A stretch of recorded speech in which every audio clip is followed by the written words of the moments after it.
lived in Mesa Valley here in Arizona. And we always had a trampoline. And, you know, my uncle had 15 kids, man. He was super Mormon. Okay. So with my 15 cousins and us 3 kids and some of the other kids and friends and so on, there was a big, long line for the trampoline. But on Thanksgiving and Christmas and so on, as I got to be an adult and our kids were small, using the same trampoline with a, you know, a new skin, I guess. I'm out there after dinner and I'm getting my Thanksgiving nap. And then all of a sudden you start getting boinged around. They're going to get, you know, Uncle Ernie off. And so it was, and we didn't have the cage thing around it. And I was like, yeah, there was a whole bunch of, you know, like you're saying, a lot of, you know, damage done when here. It was amazing that people didn't get really hurt or as hurt as they did. But there's always something that happened. So I said to my wife, I go, all right, well, get them with the cage thing. I don't want to be worrying about going to hospitals and stuff. So hopefully there won't be as much damage, but we'll have the trampoline because kids, they just, you know, if they want to jump, we have a little trampoline that you have for, you know, health, jump and run. I don't even know why, Donna, you know, we got it. Yeah. And the kids used it more than anybody else. They're back there doinging around all the time. You know, I want to do a trampoline. I want to do it. And they'll stand there and jump for 5-10 minutes. And I encourage it. Yeah, just burn off that energy and go take a nap. So yep. Trampolines are good for burning energy.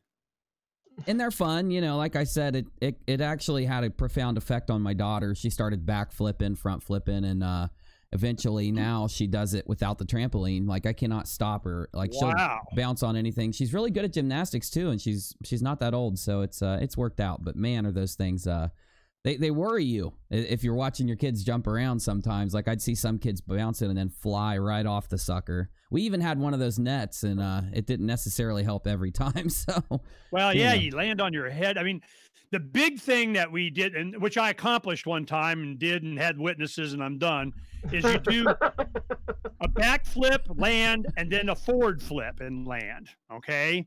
So I accomplished that one time. I'm good. So shall it be done and now written because I freaking did it and we're done. So will I attempt that this Christmas? I don't know. We'll see. You might not see me next week, you know, so we'll see what fun we have. Yeah, but these days you can stream it. Yeah. Make sure that when you attempt it, oh yeah, that's right. It'll get millions of hits on your channel if it goes bad. Ernie being stupid. Yeah. I know I'll play it for sure. I'll put it up here. All right. So what kind of holiday traditions do you have, Ernie? Do you guys do you pass along the same stuff you did as a kid, or did you have to create like a whole new holiday? When you have, you know, children and they get married and you start, you know, your in-laws and your you know, your son and daughter-in-laws, they got things and different stuff that we've added into Christmas Eve. You know, we were never a Christmas Eve kind of thing. It was always Christmas morning and day, and that was the big day. But some of the kids that we've kind of consolidated one of my son's homes, and Christmas Eve, they put on a big thing for the kids. And they have a professional Santa Claus that comes. This is like they've been doing this, the same guy for years. And he is freaking Santa Claus. I mean, this guy, he's got this big bag and he comes in and sits down and how are you, little boy and girl? And now you know, like the oldest of them, I have 3 step grandchildren and they are like 13, 15, and 18. They just turned 18. So the 18-year-old, you know, he's going to have to, just like last year, he's going to sit on, you know, Santa. He'd be one of the first ones. Yeah, Santa, he'll break the ice for the little kids and show them what needs to be done. Yes, Santa, and I want this, and I want to get that, you know, and that kind of thing. So it's been a tradition for them. New Year's Eve, Santa Claus comes, we do the white elephant gifting thing and so on. So we do that every Christmas Eve now for years. And then Saturday, they'll do whatever morning the kids. So they don't really start arriving here. I don't know, some like 10 to cooking stuff and helping Donna, whatever. But usually about by 1 o'clock, everybody's here. And we have dinner or lunch or whatever it is, Christmas dinner. And then it's all playing with all the toys and everything for the rest of the day, while the rest of us are trying to squeeze in some football or something. So it's and then on later in the evening, the afternoon, you know, it'll start to wind down, and then Christmas is over. The only main traditions is leading up there. That's why I don't plan a whole lot of activism or going places or trips during the holidays. Donna gets, like my wife Donna, she gets from Halloween through New Year's. So I'm not planning any big thing or trips or stuff. And we have all the kids, do the Halloween stuff. Then, of course, Thanksgiving's a big deal. And my sons still play the turkey bowl from their old high school. They go and, get hurt. And then between Thanksgiving and Christmas, we have Cookie Day, where all the girls come in. And I know we're going to get in trouble. It's just girls. And we're like, well, can't we play? No, just the girls. So all the girls, they bring in their KitchenAids, which they, over the years, they get when they get married or everybody's got a KitchenAid, this thing. So you have all these KitchenAids, the big mixers are mixing all the dough and everything. And they bring over their ovens. And so we have like 3 ovens going. And us guys take the kids and we go whatever. So some of the older girls, the girls that are from, they're like 7, 8, second, third grade or something, they'll start going in with the girls. So there'll be 5, 6, 7 girls here making cookies, enough for everybody. Then they do a thing called, they just did this last weekend, pierogies. My wife has Ukrainian heritage. And then my, he has, Ukrainian heritage, so he knows what all this stuff is. Cabbage rolls, I could do without, but it's a tradition that she does. It's like beef and rice inside cabbage. I don't know, man, that's peasant food for whatever. But they do that, and then pierogies is a big, popular thing back when she's from Pennsylvania, which is like dumpling that has mashed potato cheese put in it and squished, and you boil them, and when they float, they're done, and it has super butter and onions and mushrooms served on it, and those are good, so after they started doing it right, and stuffing them more. So we have certain foods that we have, and then my son-in-laws and sons, one does deep frying of turkey, one does this kind of like a deep fryer, but it's dry. It's roasted, it has burners in it and it's dry. And then we have the ovens, and we're always testing which one's better. And my other son does a brisket. I mean, it's just a feast and then my nephews and nieces come over. So we'll have over 50 to 70 people here, for Christmas. So it's a thing. Yeah. Is yours that way too, UNIRock? Does it get like insane? Sometimes, yeah, and it has in the past. Nowadays, people are so busy, and like, as other family members get married or whatever, they'll have other, families that they visit, so people are spread out a little more now. We end up seeing everyone. It'll just be over, the day or the next day. And one thing I didn't mention was, like, how during like Thanksgiving and through the summer, it's nice out, so we're all outside, and especially when we were younger, and we would all, ride bikes and do all that good stuff, throw football, wiffle ball. Croquet was huge. I never mentioned that. Oh, croquet, yeah, croquet's enormous every single time we got together. But if it was raining, or if it was Christmas, or if it was really cold out or something, and even if it wasn't, we had a ping pong table that would go on top of the pool table in the basement.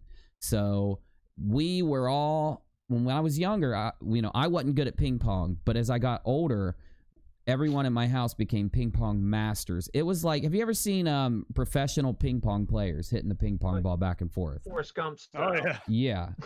I'm telling you, it was, we would get up to having matches where it would be semi-comparable, maybe like a few skill levels down. We wouldn't go for the whole match like that. We'd have like, points that would get up to that, for like a couple seconds, that intense. But we were huge ping pong players when it was cold outside, and pool players, so. Where are you from? I mean, where are you at that you're warm? Ohio. I mean, it's not warm, like I said, during Thanksgiving, but it would be, we'd all get our coats on. During Christmas, if it was snowy, we'd only be outside for 20 or 30 minutes. But no, I'm in Ohio. So. I'm sweating. I had to turn my air conditioner on. Yeah. I'm like, man, it's hot in here. It's sometimes it'll be kind of, well, if we're going to eat outside, we have to put the sweater on. I mean, that kind of thing. So it's really poor a lot. I mean, yeah, you couldn't have that many people just all inside all the time. It's just, you go crazy. But we have like a couple of acres here where we're at. It's kind of a horse property thing. And we have some. Have you ever been to this place, Taryn? Is it the one with the orange tree in the back and the pool? Yeah. Yeah, I was there for one of your Freedom Okay. Summits. Well, I know you. Oh, okay. Yeah, that's right. You know, I knew you had been to my other, home, but here, so we got some space. And it's awesome. Yeah, it's soccer, and a big thing is, ping pong is a big deal at some of the other places. They have ping pong, but we don't have a ping pong cabinet. That's a good idea. We should wind up doing that. But here it's badminton. Like, man, it's industrial. They get all super serious about the badminton, and my kids are competitive as hell, and they just, it gets ugly. So the fact that I can even score some points, or I might win a game every now and then, just drives them freaking nuts, So it's, it's a lot of sports, it's a lot of activity. And, with so many kids, you can always get the cool toys. I'm just, we want to play with that one. So we teach the kids that it was something that we learned from Butler Schaefer. He was a retired law professor at a Southwest University in LA, and he's on Lou Rockwell a lot and so on. And they send us a lot of their kids, grandkids' toys or clothes or something. So that's like another gift. The kids all go through, pick for what they want through that. And he had a really good thing to do with the toy thing. He goes, as long as you can make sure that they understand that they got ownership, they want to make sure that when they bring something, they're not going to lose ownership of it. So he goes, hey, everybody, this toy, Kellen's here. This is it. This is yours, Kellen. This is yours. Everybody know this is yours. Okay, we got that all set. When you leave, you get to go with your toy. Okay, now it'd be nice of you, you let everybody, you're going to leave with it. It's okay. Don't worry about it. So once they got a property right in it, that it's mine, freaking mine. And because a cousin's playing with it, doesn't mean that it's not theirs. Once you get that kind of ingrained in them, even at an early age, and, they may even mark it or put their name on or something like that, they're cool. They don't have a problem with sharing. As long as they know that they got property rights in it, they'll share, and then we lose a whole bunch of problems that way. Well, a lot of times we have stuff that are, I really earned this grandpa thing. When we start having grandkids, I'm going, yeah, grandpa, man, freaking man, you can call, and grandma. Well, your grandkids wind up naming you, whatever they can say. So they started saying Papa and Gamma. So we're Papa and Gamma. That's how that wound up.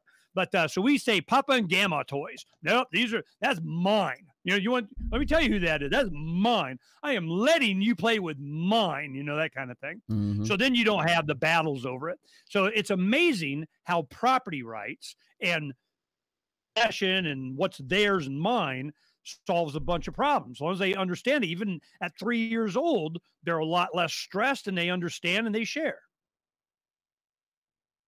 Yeah, I never thought about it. That's really a good advice, because the biggest fights, I think, especially if you have kids near the same age, is sharing gifts. I remember when I was young, a lot of times you didn't have, like, it's not like today where everybody got a gift. When I was young, the family got a present. Like, hey, we got a new TV. Hey, we got an Atari. It's everybody's. It was like this one gift. You never got your own computer. It was a family computer.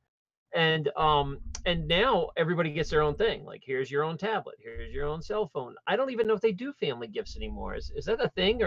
But that caused so many fights. Oh my gosh. Yeah, it does cause some problems. We do that though. We buy like kind of like expensive like gaming system or something like that. It will go that way, and then we'll slowly throughout the year get like another one or something so that it's not as stressful. But yeah, definitely.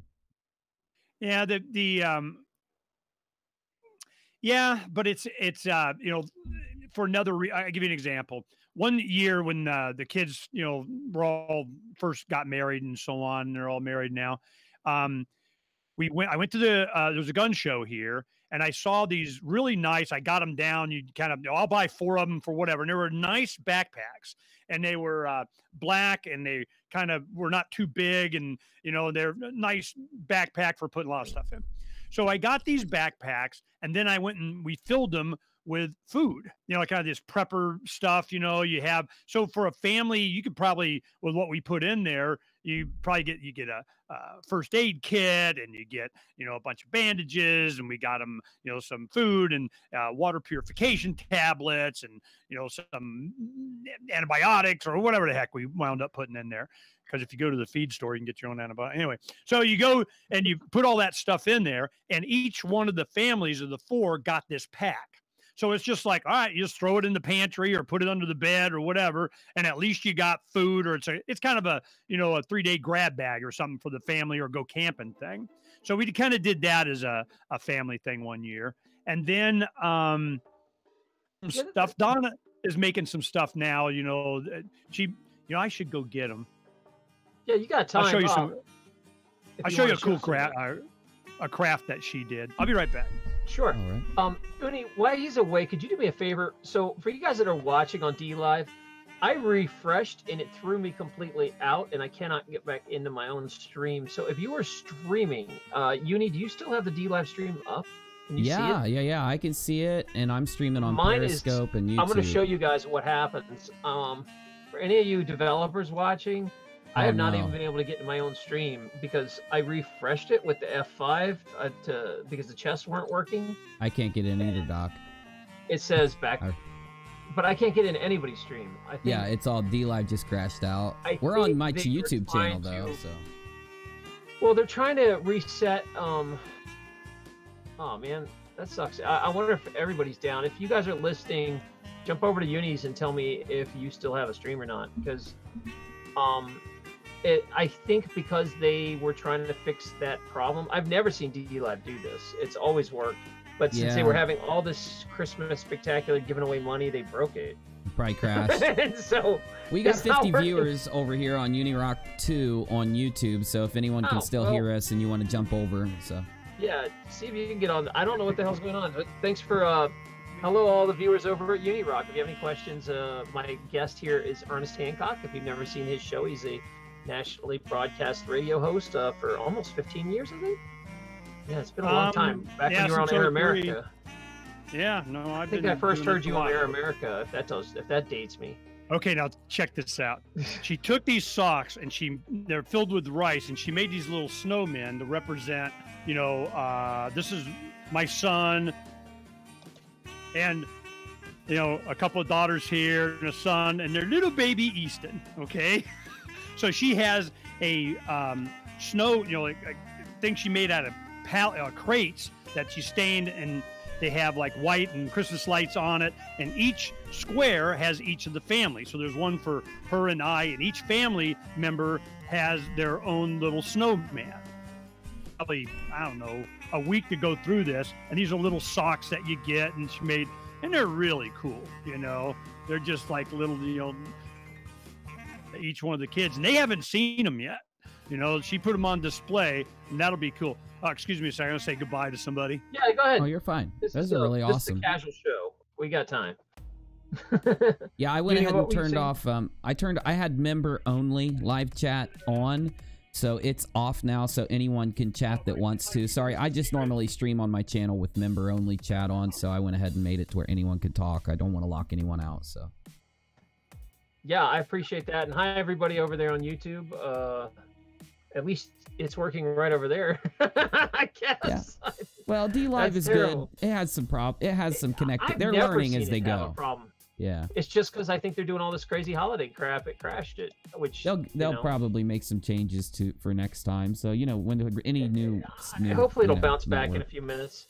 I might have to restart it so everybody can see. I can't tell if anybody's still left on DLive. Could you comment? I can see your comments come across the screen. I think Carl is. Yeah, let me see if I can get wouldn't refresh though, because I think it's still broadcasting. It's just I can't get into it. Let me try to hack in. You know, this is one thing that you know, Taryn has been helping me with a lot of stuff. A lot of the guys, you know, Tempechote and Taryn, some other guys, and Derek, of course, and Dean, and you know, and Neil, and we've been these different platforms. And the reason was because I have been really to the future when we had a diversity of types and how autonomous and anonymous and decentralized and you know, they can't turn you off and uncensorable and all this other stuff to be able to this kind of thing. And it's just now. A lot of people don't have an appreciation for how long a lot of us have been waiting for these capabilities. And I'm 57 now, but I started doing activism stuff in '88. You know, I was 28 years old. We were going, you know, computers, what's that? I mean, you know, it's just been amazing what's at the speed at which things have happened. But a lot of it has been, it went down the wrong direction. When it went World Wide Web, you could see it was just going to be collectivism of whatever the hell. And before that, it was bulletin boards, and you would have independent servers that kind of interlink with each other. Well, that's what's starting to come back. And we knew that would happen sooner or later, because this censorship is what, man, it was written and baked in the cake, you know, from all this stuff. So even though it's kind of glitchy now, it's amazing that we can do it now. And with speeds will increase, the mesh networking and satellite-based transmission of ones and zeros, and you don't need your permission slip from the man, and they can't stop you if they wanted to, and popular guy. You know, this thing about PewDiePie or something, I finally read the story this morning. He's got 66 million video followers. He's in Europe somewhere, and he's just pissing off the man. And it doesn't matter what it's just he's not under their control. It doesn't matter. I don't subscribe. Who cares? That's not the point. The point is that anyone that breaks out without approval or sanction or Hollywood, you know, label put on or something, you know, they are afraid. And there was a documentary called The U.S. versus John Lennon, and I suggest anybody watch it, and you can see what John Lennon was. Give peace a chance. It was a threat to them being able to wage war all the time and get you collective and wars the health of the state and all that kind of stuff, because he had such a following, and he's just going, peace, you know, give peace a chance. What the heck? Oh, hell no, we don't want that heads. So what you guys are doing and the capability we have with this stuff, even though it's glitchy now, it's just going to keep getting better. I'm very optimistic about the future, and you can have stuff that's going to be done, and we want to try and be on the leading edge of this and articulate what can be done and evaluate and endorse, you know, these different platforms. And thanks, Sharon, for helping me. You know, you bet. What was the problem with me? I coming into Discord, and I was kind of, you needed to something or approved. What was going on? Oh, I had to. All right, so you came in and you weren't in the phone call yet. You were just hanging out in the lobby, so I just had to pull you in. That's all. Okay, so it was something you needed to do. Yeah, it wasn't you. So okay, I just want everybody to know it wasn't me. It wasn't me. All right, for you guys listening, I am going to, because DLive is having a lot of issues with this holiday thing. They tried to update a bunch of, make all these fun holiday games and stuff, and I think it crashed it. So here's what I'm going to do. I'm going to stop streaming here for a split second. I'm going to restream over on YouTube as well. And so if I disappear off DLive completely, just go over to the YouTube. So I'm going to stop for a second. I'll see you there if something goes wrong. Hopefully this just comes back on and fixes it. Yeah, what do I got to do? Stay there. We're not going anywhere. You're just fine. You guys keep talking. I'll be right back. All right. Go ahead and yak away. I just got to change something here. Yeah, I like what you said about PewDiePie, Ernest, because I follow him. I never was a big fan. Why? Until recently. What is it? Is he a gamer or something? What is it that makes him so 66 million? What's that all about? Okay, so, you know, I asked the same question a while back when I found him. He basically is just a guy that was a gamer for years, and he grew really big, but he opened up, and really, I watch him because he does this silly response show that's called Pew News. I know it sounds crazy, but he will talk about these issues that are going on, and he has one of the most, like, you know, well-spoken and well-thought-out approaches to these situations that happen in our world. Now, he does a lot of silly stuff when he's so he's commentary on news and current events, and he'll do that too. Yeah. I mean, what does he primarily do? What's his hook to everybody? Well, it's really strange. I mean, he's really good at what he does. He does the news thing I just said, and then he comments on internet culture through commenting on memes and other viral things that happen, and that's pretty much his hook. Yeah. So it's like, you know, whatever's trending the most, whatever. He probably actually does that. He looks to see what's trending and then calls BS on it, kind of a Mark Dicey thing or something.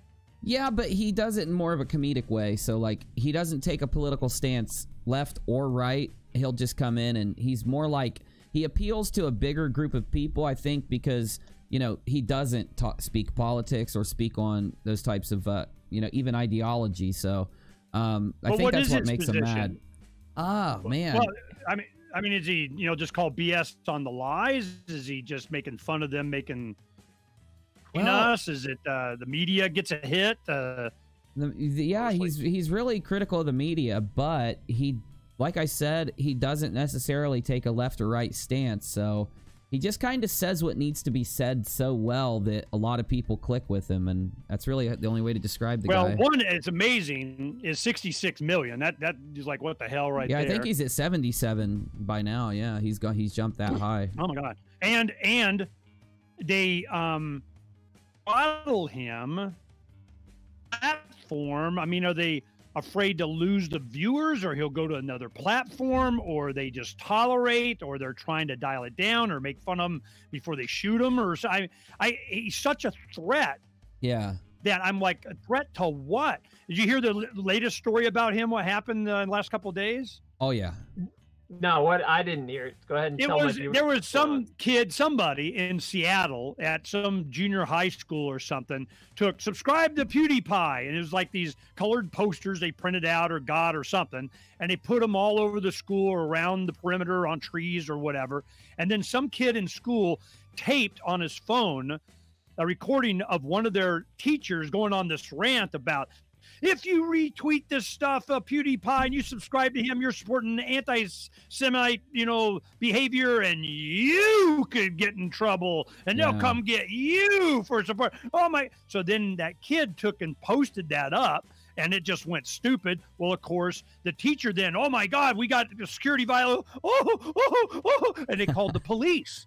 Oh, I didn't know that. And they're like, you know, looking at, you know, is there a threat here? Somebody retweeting, you know, I mean, it was just ridiculous. So I'm going, this is just, it's because he's out of their control.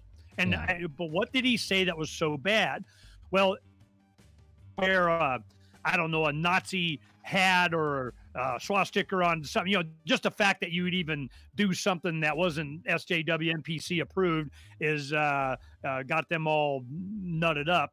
But I'm wondering why they're not, you know, because they banned so many of our friends, so many popular ideas, and I'm wondering why they're not him. Is because that would happen, or so, you know, people like this, they get all super up and think they're immune to, and then all of a sudden Hellfire missiles find their front door. So I'm just wondering what you think the future of this is going to be.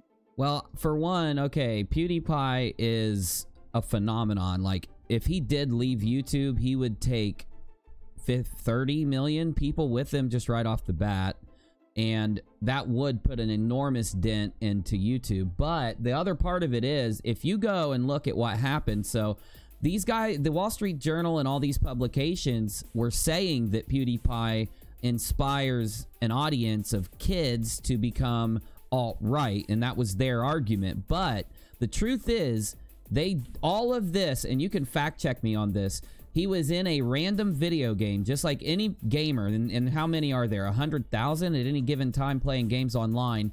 He joined a random lobby, and there was another player that he had to fight with who had a name that was not even racist. It was just like Rabbi something or other.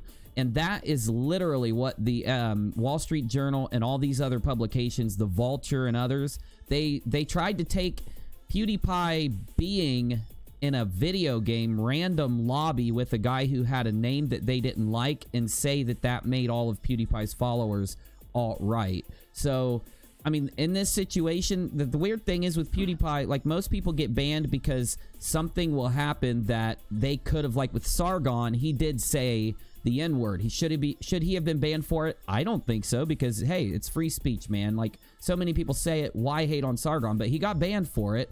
PewDiePie, though, like, there have been, I don't know, if YouTube tried to ban PewDiePie because he joined a random video game lobby with a guy with that name, they'd have to ban literally, what, 10 million videos on YouTube? So the reason they're looking for an excuse to do what they want, yeah, but I'm wondering exactly what it is that they want. What is the main focus of this? Just well, PewDiePie said it best. The wrong thing or not touting the right thing? I mean, it just has a big audience.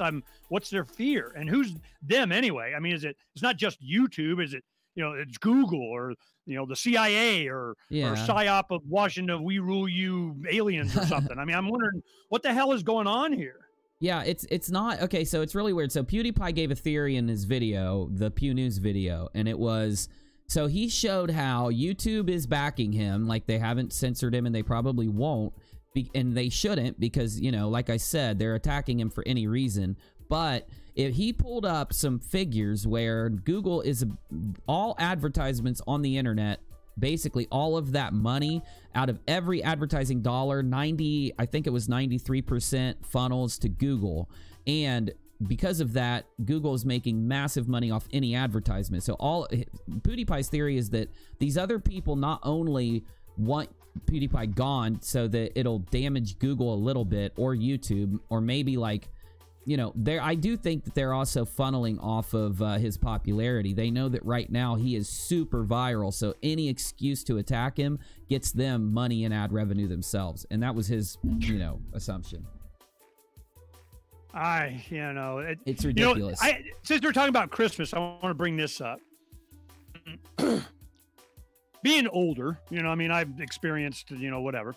And what happened is they go, there's no war on Christmas. I can't believe you kind of war on Christmas. There's no war on Christmas. And I'm going, yeah, there kind of is. I mean, if you want to have a tradition, and I don't mind that they don't have, Christmas, pushed at public schools or whatever. Now, my children went to a private Christian school. So of course they're doing it over there and, whatever. But the point is that at public schools, I don't have a problem that they do a, I don't know, Festivus for the rest of us, or winter solstice, cold, freezing snowman festival days of whatever the hell.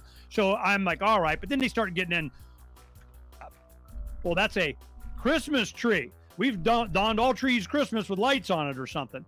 So they kind of go way overboard.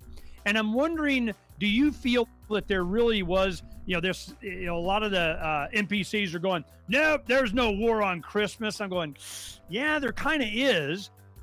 And is there a backlash to it? And when Trump got elected here in Arizona, just the previous, the lights, there was that many Christmas lights up. It really took a big hit. There was not that many. When we put Christmas lights up, neighbors would come, oh, thank you for doing that. That's, that's real bold of you to put lights up or something. I'm like, what? And then after Trump got elected, New Year's Eve and Christmas, man, we had fireworks and lights, and it got really stupid. So I'm wondering if you feel that there's been a shift or change. Is that a real battle? What do you think? Go ahead, Doc. I don't know if it's just the culture's gotten lazy about Christmas lights, because me and Uni were talking about this. I remember what a big deal it was that one day before Christmas, we would go out as a family, drive around, and you would compare Christmas lights to the neighbors, and the neighbors would try to outdo each other. And it was always a really fun thing to go look at Christmas lights. And then it became like a corporate thing where you would go to this one area and pay $20 to drive through and watch a bunch of lights. And I think that shift of people going out for their Christmas entertainment instead of making it happened culturally. And I think that now, since that shift's happened, it's a lot easier to pass laws and say, oh, there's the light show down the road. Don't decorate your house. That's tacky. It ruins our neighborhood. I think that's kind of, it shifted to that when we corporatized Christmas out. I'm more conspiratorial, but that's just, how I am. But hey, I do think that, hey, there you go. Yeah. I do think there's more of like a war towards, well, we know that there is this like weird cultural war towards people speaking their mind right now. It seems like anyone that comes out with an opinion gets attacked regardless of what side you're on. And if you do stand up for your side, certain people out there don't even like speaking their mind because they fear losing followers or subscribers if they piss somebody off. And the internet should never be that way. I don't think people should follow each other just over ideas. We should follow each other so we can discuss them. But I think that it does bleed. It's so dug into you know, society right now, especially internet culture, that everybody wants to argue and argue someone else's idea, and that's what grows you on Twitter. And like, Twitter's known for that. You go against somebody, you're going to grow your account. But I do think there's also this kind of thing against religion. It's really weird where we should have a freedom of religion, which means we should be able to express it. And I shouldn't hate on some dude that if he's a different religion than me down the street. You know, it should be like a high five kind of thing, like, good for you. And I don't know why it's so the way it is now, but there is a lot. I mean, we've got people fighting to display Baphomet, you know, at wherever there is a Jesus or a nativity scene, they want Baphomet represented there now for some reason. Okay, what's Baphomet? The Satan, the Church of Satan's, you know, Jesus kind of. It's like their version of Jesus, the evil Jesus, I suppose. And that's been in the news a little bit back and forth. I know that's crazy to say that, right? Well, it's hard not to, you know, I mean, how are you going to, you know, make the argument against? I mean, once you, you know, government sanction include of whatever. So I'm for not. You know, if there was no government, I wouldn't have this problem to begin with, you know? So I'm just like, you know, I don't care. I'd rather, certainly not my tax money going to them preferential on whatever. It's like the city of Phoenix will decorate downtown with Christmas themed banner kind of, or used to. I don't even know if they do it anymore. And it would you that, or do you allow corporate sponsors to do it? Or do you give them like, all right, you can, you know, Intel can put whatever the hell they want on the street lights other than a surveillance camera, and, you know, put up, you know, something decorated or whatever and don't care? Or do you, I mean, where does it go and what's the jurisdiction and how? But these are not the questions. It's not whether they should, whether they do or not. It's how much, you know, or how big or how. So I don't mind having these conversations. It's just that they don't want to argue it from a libertarian perspective, which is its individual expression of whatever the heck you want to do on your property. And the commons, it's like tragedy of the commons thing, you know? They don't want to have these discussions the way that we want to, which is why we're excluded from these kinds of debates. Great point, you know, and I think that's the main, I don't want to call it a conspiracy theory, but that's the main thought process I have for why things are as they are. We're seeing this ricochet happen, and every year it gets worse where, you know, my opinion now offends somebody else when I don't even understand how that's. I mean, if we lived in a socialist or a communist government, sure, I guess that could work. But if our government rests on freedom and free expression, how in the world can my own opinion offend anyone? It's really strange. You know, I give you an example. We had on Freedom's Phoenix, we have, you join, you get to do a lot of stuff, and you have your feed that includes all the authors and people that write for us and all that kind of stuff. And I remember years ago when we were really pushing subscriptions and so on, they were going, well, I don't like this guy, and I can't believe you got this guy and this guy, he says this about that, and it's not libertarian of whatever. And I'm going, well, we put in, when you subscribe and you log in, that you have the ability to block categories, you can block writers, you can block, you know, lewd and whatever comments that you can mark what they are, kind of, you know, that kind of stuff. So we gave the power to individuals to edit and clean up their own feed from Freedom's Phoenix just to stop them from bitching. I go, fine, you got it there. You don't want to ever see that guy, push that button, he's blocked, you never see him. Yeah, but other people can see him. And I go, see, you're a censor for everybody else. So it's an attitude of this. It's not, you know, that it's for them. They want to control others. There you go. So I don't think you need to be over here anymore. You see my point? Definitely. And that's kind of permeating now onto YouTube. And that's like the main weird thing. It's like we've lost the ability for people to be okay with others doing what they want. That I don't know if it's supposed to be pushed on people or or I don't know if the big tech is trying to push it on people or not, but that is where, like, you know, we've got Patreon doing it, we've got YouTube doing it. It's like, look, you know, people don't like that guy.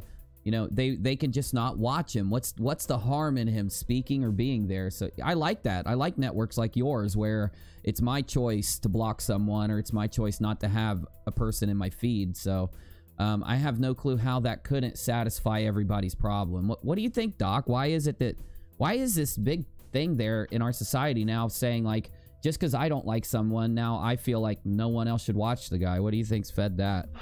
Yeah, that's a tough argument, because there used to be, you know, 10 years ago, it'd be like, the answer would be just don't watch him. There you go. But now it's like, well, for the greater good, he's damaging. These ideas are damaging the children, our children, and all that stuff. So I think it became, because we've kind of gotten so wussified about having feelings hurt and everything's offensive now. I think that's what it crossed over to, maybe. That I don't know when every single thing became offensive. Like, yeah. You know, so now they can say that it's actually causing harm, mental harm and stuff like that. I think maybe that's how they're leveraging it. I don't understand the rationale, because, you know, it's not like that hasn't always been there. The people don't want people's opinions that don't agree with them to get out, so they suppress it. But it seems to be a lot. It used to be more of an attitude of, hey man, that's free speech, and now it's like, well, I keep hearing people say you have free speech to a degree, or, you know, free speech really isn't free speech. You know, they want to quantify it. So I don't know. What do you guys think? Quantify it based on whatever the hell they want. Yeah, like, you're free to say what I say you can. Yeah, you don't have free speech if it causes, like, there's always you can't yell fire in a theater. You really don't have free speech. Or you can't, you know, you can't use speech that'll hurt someone. That's not allowed, or it does damage. So they quantify it, and they're kind of using that whole screaming in a theater fire as like leverage to twist everything else. Well, it's like, I remember back when I was in government school, they would say, no, you don't have free speech here. This is the school. You know, you can't just say what you want. You're in government school. Well, they call it public school now. but you know what, they would say there. Then later on in the early 2000s, they started coming up with free speech zones. So if you wanted to protest, they would rope you off, you know, 2 miles away from where the action was in a little zone, and you were allowed to say what you wanted in the free speech zone. So, you know, they've slowly ate away at it now, where you have a generation of kids that have grown up in the last 15 years that don't know that we used to even have free speech. Yeah. What it was. That's dangerous. Honestly. Isn't that how you change something, right? You change a nation by changing the new generation, and then you wait 20 years, you know? Yeah, generation next, man. The long play, you know? And in the freedom movement, that's what we're doing too. Ernie always talks about breeding liberty, you know, like liberty kids, parents that have these values, breeding it into their kids, and hopefully that'll keep going. But I don't know if we're successful at breeding liberty. I don't know.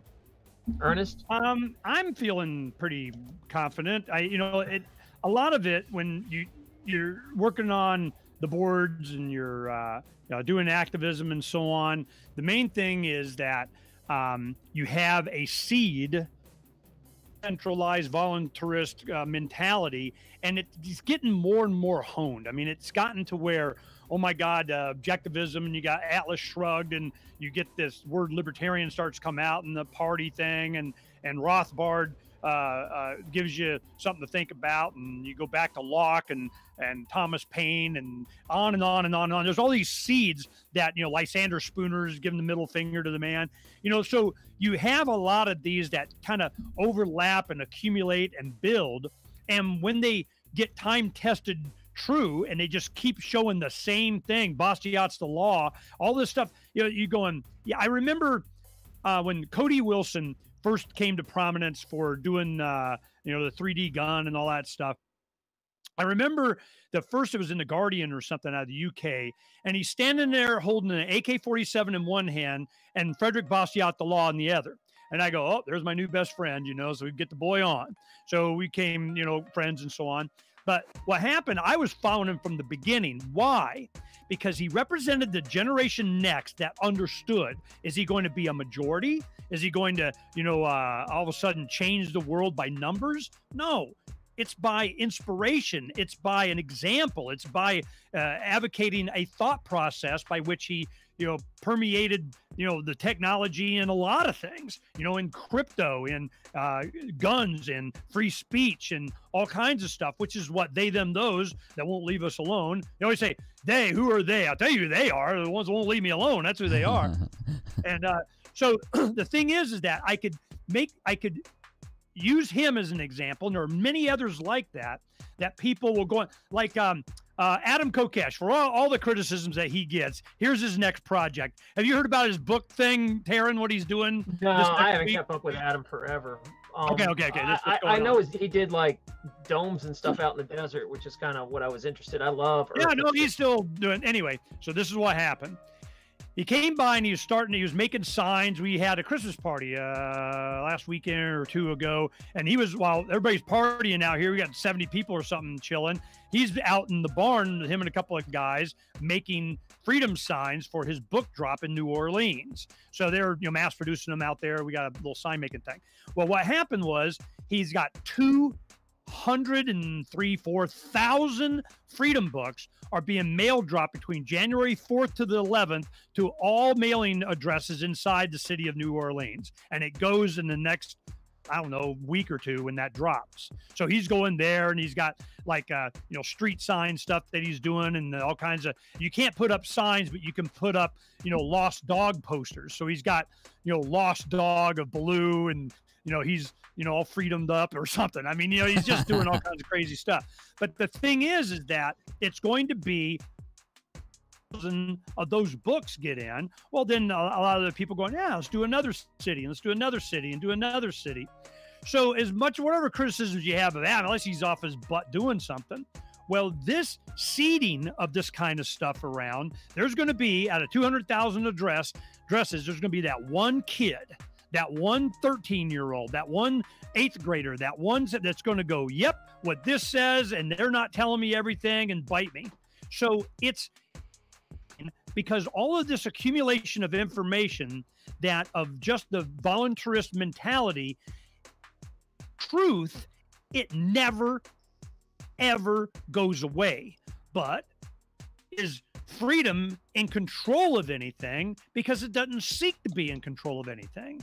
It's for the individual to be in control of themselves. And because we're social creatures, that is what's taken advantage of by these big bad guys to consolidate us into state. So I'm seeing as they're starting to lose control to like PewDiePies and, you know, books and philosophy and the internet, they're going to have a really big mushroom cloud, you know? So that's what frightens me. But then that's why we have pirateswithoutborders.com, is to promote all the decentralization of the tech that will give us the ability to communicate and house ourselves and feed ourselves and our own medicine and blah, blah, blah, blah, blah.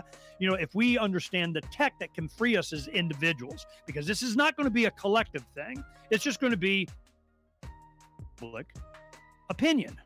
And that's what they go, the school system is broke. I go, no, it's not. It's doing exactly what they, them, those want it to do. It's turning you into these automatons. Well, that doesn't work. It's just economically, and math doesn't work. The Federal Reserve System and all this other stuff, fractional, and kind of, the math just doesn't work. So when you start getting into cryptos, well, of course, they're going to try and co-opt it, but the mindset of down to the individual is what's going to change. And I see what's going to come out of that is you're going to have Christmas. You know, Kwanzaa. I mean, you're going to have, you know, whatever holiday, if it doesn't freaking matter, and you go to 15 gazillion parties. The fact that we have Hispanic members in our family now, I got at least 3 or 4 really good new holidays a year, so I'm good, you know? So, it's interesting as the families grow, how many new holidays, especially if you have an international family. Right. I'm doing good. I have a bonus, but it's also, as you get older, oh my gosh. All right, let me ask you guys, did you ever get stuck in the gift loop where, because the families grow, that now you got to get each grandkid a gift, every nephew, every niece, and you end up blowing like $1,000 at Christmas trying to get everybody gifts, and everybody's got, you know, a new girlfriend, new boyfriends. I finally had to, like, it was financially hurting me to keep up with these gifts, and I finally had to be like, okay, everybody, I'm just bringing some food, and that's my gift. You know, like, I didn't know how to handle it. So did you guys? Are you in the gift loop? Definitely. You know, I buy for the kids, and finally, you know, I'm trying to. Okay. I don't want to say that we are in the gift loop, because we always buy for the kids, and then we have the same understanding with like my brother and my mom and dad and them. Like, we want the kids to have like a really, really nice Christmas, and then we'll make things for each other, do things for each other. So really, it's like once you become an adult, like sometimes like we'll break the rules, and like my brother will buy me something or I'll buy him something, but for the most part, we just take care of the kids to avoid that. So because we're poor.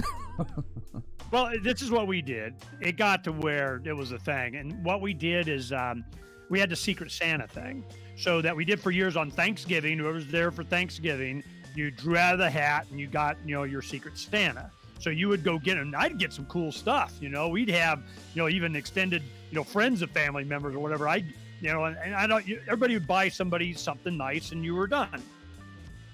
You got a nice gift from somebody, and you know, we were good.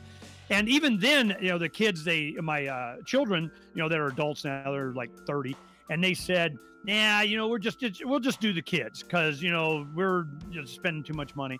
And I'm going, you know, I wanted to get my Secret Santa, but so we just do the children. Well, when you get to the teenager kids, you know, my stepchildren, they are like my step grandkids. They're, you know, hey man, just give me a card. You know, I just want to get me, you know, some Cabela or Big Bass Pro Shop or Ross, Kohl's Mall, something, right? So that's kind of easy with the older, but I don't like doing that. So I always buy them something cool, you know, like, you know, a Bluetooth speaker thing or a battery backup for them. I mean, something that's not a lot, but you know they're going to use. And when it's always like, I remember when friends got us bath towels and so on. So it's like every time, you know, I take a bath or get out of the shower and I'm naked, I'm thinking of them as I'm wrapping myself in the towel. I'm not sure that was their goal, you know, but so it's something useful. What we do is the little kids, we always get them something. So with all of the family and their aunts and uncles, man, they got a bonanza. So then we started going, yeah, we need to get like group stuff. So like when they come over, grandma and grandpa's, they got the trampoline, you know, or they got the games or, you know, something like that. So yeah, it's really cut back because there's so many, but it's more the events that we're really, you know, focused on. It's the cookie making, you know, it's the pierogi thing. It's the Christmas Eve party, the white elephant gift, you know, that kind of stuff. So the commercialization of it. And then, you know, there's somebody like my mother, you know, she needs a new computer. So I told her, you know, don't worry about it, Mom, I'll get you taken care of. So I have an extra laptop that I refurbed and got all set for her, and we had her an iPad before, and it just wouldn't do what she wanted it to do. So she knows she's getting her a computer, so she can, you know, we have it all set up for her and give her the great grandma just button, you know, so that she can get on her stuff. And that's how she keeps up with the family, is a Facebook thing. The gifting stuff, one thing that I did in the last couple of years, I made a big deal out of this. The kids were all marveled up. Captain America, one is Iron Man, one is Wonder Woman, and I said, no more freaking Disney. I am so sick of Disney. Disney can suck it, okay? There's no more Disney, no more Iron this, no more Marvel, nothing. It's all the trinkets and trash of BS of it's worth. It doesn't make it through Christmas Day anyway. You know, Disney is banned. I mean, of course, they'll get them whatever they want, but, you know, I really made that clear with all the kids. I go, you're getting an experiment. It's going to be metal erector set or Tinker Toy or something. And that's one thing that now with online ordering for a low price, you can get really cool stuff. Where you go to the toy store or something, you can't find any of these science products. You can't find an erector set anymore. You can't buy any of these creative, mind expanding, cool stuff. You have to physically go to online and peruse the kinds of toys like this, or experiments or science stuff, to find something. So that's what we do, microscopes and telescopes and all that kind of stuff. And we do that for the family. So that's kind of where our mindset is. If it's made of plastic or done by Disney, no. Yeah, our Christmases evolved as it got bigger and bigger, because the brothers, I have 3 older brothers, and we all got together and we're like, we're just blowing way too much money. And what I used to do was, I was really into silver and gold and precious metals, and I still am to a degree, but I would always give the nephews, hey, here's a silver coin. Their parents liked it, but the kids were like, what the hell am I going to do with this? Just throw it away. they like throw it in their stocking, and that was it. They weren't excited to get silver. But the parents liked it. They were like, oh, we'll put this away. Thank you. So I used to give them coins all the time, and that was kind of the gift, my go-to gift. But then the family got too big, and it was really starting to get expensive to give people coins. And my family changed over to one of the white elephant parties, kind of like where you weren't allowed to buy more than a $5 gift, and you threw it in. And we did a white elephant Christmas, and that was actually very funny. So we kind of went from a traditional Christmas to more of a humorous gag gift Christmas. And that's I know, like, I remember my first wife was from like this strict Southern Baptist family, and I brought her back to my family once, and they were like giving out gag gifts, and she was like mortified that we had done this to Christmas, but now it's like funny. I think a lot of people do that stuff.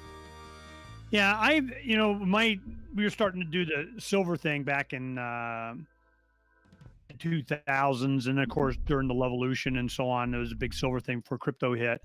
And my kids, I'd get a 10-ounce bar, and they thought they were getting an iPod or something, right?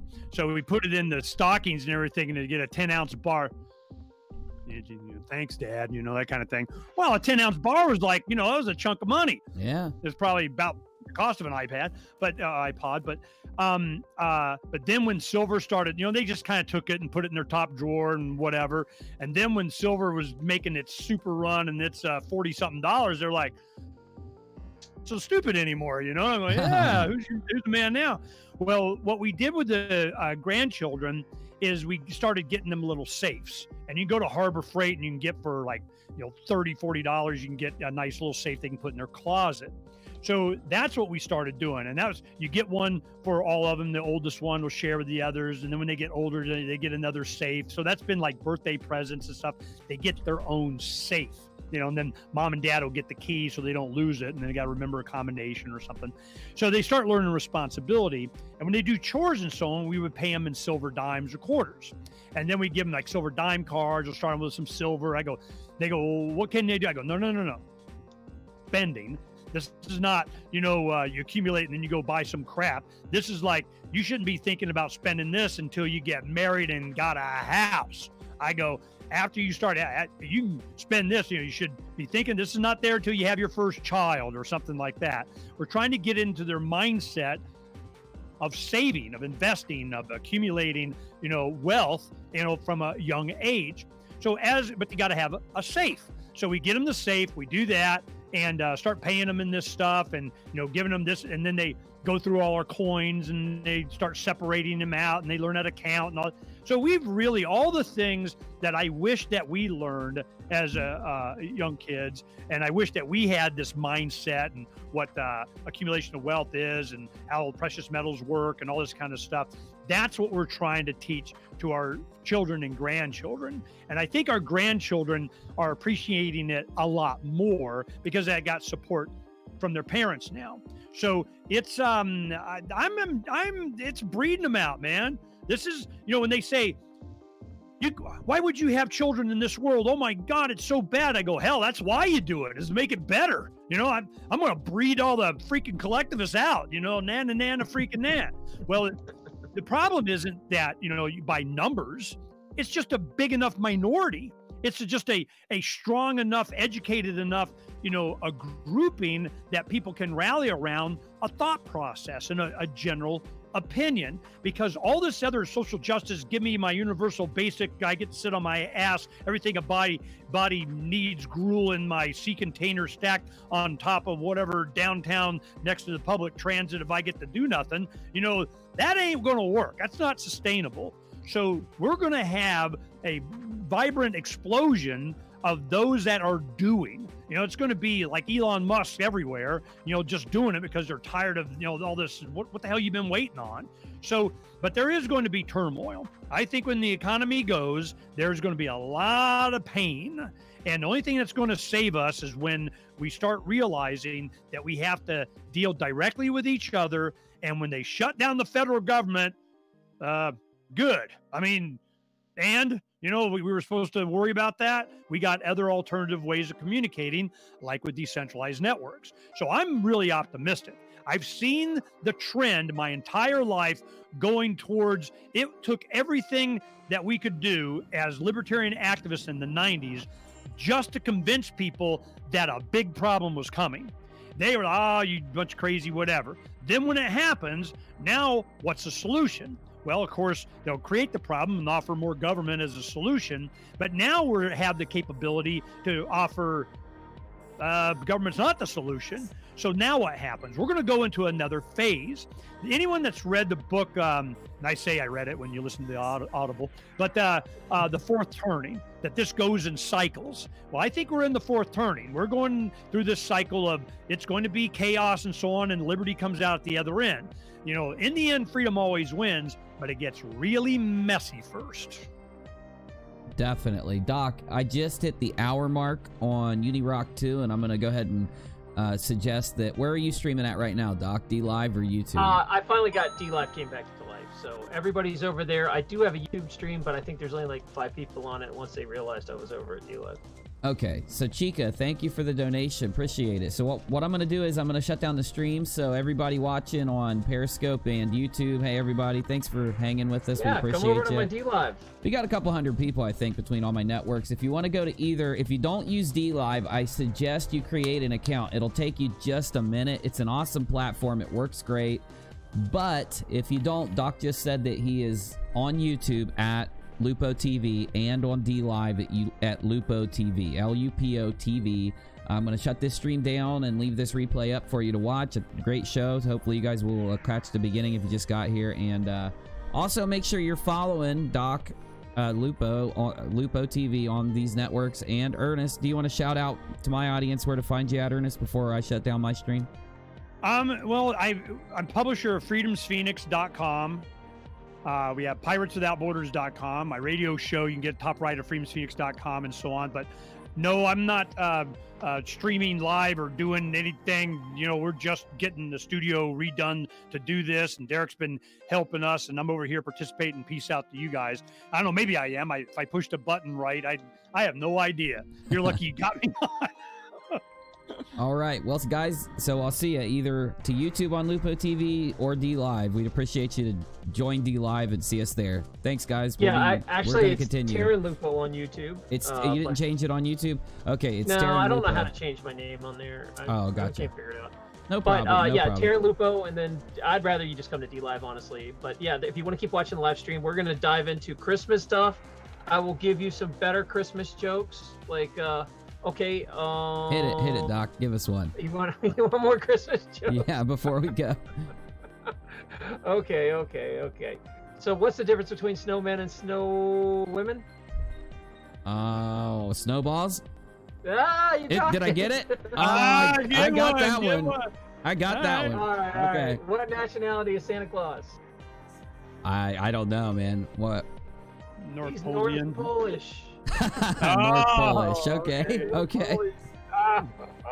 All right, come on over to DVLive. We'll see you on DVLive at LupoTV. Thanks, you guys, for watching. Thanks for the donations. Appreciate all of you. And Scott Anthony, find him on Twitter. He donated. And Chica, thanks. All right, guys. See you soon.